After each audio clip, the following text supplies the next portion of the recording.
ಪಾಕಿಸ್ತಾನದ ಗಡಿಭಾಗವಾದ ಜಮ್ಮು ಮತ್ತು ಕಾಶ್ಮೀರದ ಪೂಂಚ್ ಪ್ರದೇಶದಲ್ಲಿ ಕಾಡಿನ ಬೆಂಕಿ ಹರಡಿಕೊಂಡು ನೆಲ ಬಾಂಬುಗಳು ಸ್ಫೋಟಿಸಿ ಪ್ರದೇಶವನ್ನು ಯುದ್ಧವಿಲ್ಲದ ರಣರಂಗವಾಗಿಸಿದೆ. ಸಾಮಾನ್ಯವಾಗಿ ಗಡಿಯಲ್ಲಿ ವೈರಿಗಳನ್ನ ಹಣಿಯಲು ನೆಲಬಾಂಬ್ ಹೂತಿರುತ್ತಾರೆ.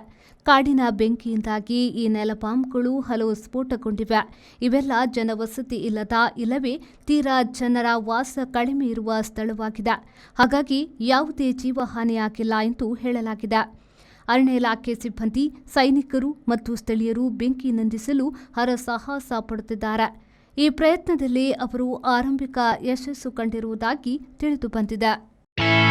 Ideal ice cream, milky way to your heart.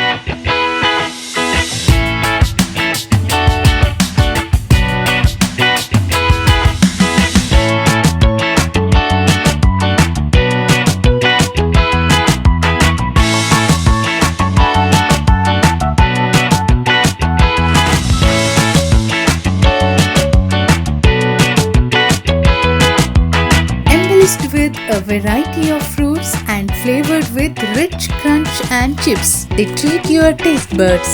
Ideal ice cream.